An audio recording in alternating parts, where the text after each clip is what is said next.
there, everybody. Wacky Wanda here. Welcome to my world. It is President's Day. It's a very special day, and that's why I might look a little different today. I decided to, spiff up for this special occasion. So, a new hairdo is kind of nice to have. But enough about me. I want to share with you a special guest that I have. So it is President's Day, and we honor the presidents, their birthdays. And in the month of February, George Washington's birthday, which was February 22nd, and President Lincoln's birthday, it was last Friday on February 12th. Now, I would like to introduce a special guest that I have with me today. I'd like to welcome you. Are you ready? Are you ready for this? President Abraham Lincoln.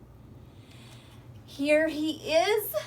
I'm so glad that you could be with us today, President Abraham Lincoln. Now, you were the 16th President of the United States, correct? That is correct. And you were born in 1809? Yes. You were born in a one-room log cabin. Yes. Yes. Can you imagine that? Wow. That would be something else. It would be challenging to live in a small place like that. Now, I know that you had quite a love for books. Is that correct? Yes. Yes, correct. And Quite the passion for books. you had a passion for books. And you, is it true that you self-taught? You were self-educated? Yes. Yes. That is the truth. And so, what I read about you is that you went to school for about 18 months. But that's through your whole life. Only 18 months. Wow. Wow. That's rare. That is rare. Now, what kind of positions did you do for work, Abe? Positions. Well, for a time I was in the military. Okay. I was a postman after that. Postman. I went to the career of being a lawyer. A lawyer. And you taught yourself how to be a lawyer.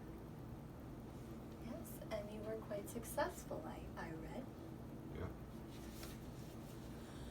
Well, it's amazing what God can do in a person, isn't it? Because I know that Abraham Lincoln loved God. That's true. You had a passion for God and the Bible, right? And you had a passion for your country. I certainly did love the country.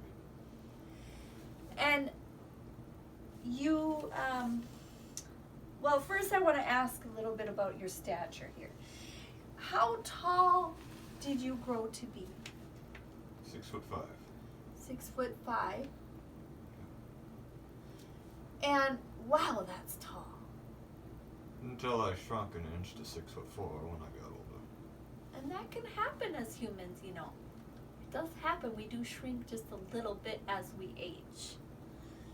Wow. But 6'4", I mean, that's tall. This is what 6'4" looks like, folks. Right here. Of course, you've got to add on that top hat. That adds a little more dimension and height. But, wow, that's quite amazing. Now, can you tell me what the Emancipation Proclamation is? It's a proclamation that was issued to free the slaves. To free the slaves. And it's true you had a passion for the slaves to be freed. I did. And he had a love for people. I know that. I read that about you. You had a great love for people and for children. Yes. Now, wow. So that was issued in 1863, which was during your presidency, correct? Correct. And you gave a speech at some point during your presidency, and it's called the Gettysburg Address. Yes. Where were you when you gave this speech? The Gettysburg Address I gave on the battlefield that occurred in Gettysburg. In Gettysburg.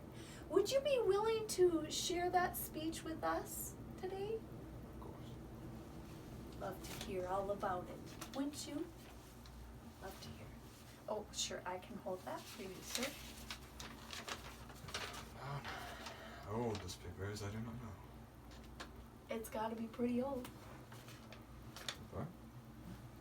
77 years ago, our fathers brought forth on this continent a new nation conceived in liberty and dedicated to the proposition that all men are created equal. We are now engaged in a great civil war, testing whether that nation or any nation so conceived and so dedicated can long endure. We are met on this great battlefield of that war. We have come to dedicate a portion of that field as a final resting place for those who have gave their lives, that that nation might live. It is altogether fitting and proper that we should do this. But in a larger sense, we cannot desecrate, we cannot consecrate, we cannot hallow this ground. The brave men, living and dead, who struggled here have consecrated it far above our poor power to add or distract. The world will little note, nor long remember what we say here, but it can never forget what they did here. It is for us, the living, rather to be dedicated here to the unfinished work which they who fought have thus far so nobly advanced. It is rather for us to be here dedicated to the great task remaining before us, that from these honored dead we take increased devotion to that cause for which they gave their last full measure of devotion. That we have highly resolved that these dead shall not have died in vain, that this nation under God shall have a new birth of freedom, and that government of the people, by the people, for the people, shall not perish from the earth. Wow. Thank you so much, President Lincoln, for sharing your speech with us. We know you had a passion for our country, and all those men fought. They fought for what they believed. And ultimately, you wanted to end slavery. Slavery was a burden, a demon. Isn't that the truth? Isn't that the truth? Well, I want to thank you for joining us as a guest here today. And it was a pleasure having you, Mr. President Abraham Lincoln. It was a pleasure being here. Thank you so much. So, everybody, thank you for joining me today on this President's Day 2021. And I encourage you to look up some facts about President Abe Lincoln. And thank you for joining me. Happy President's Day.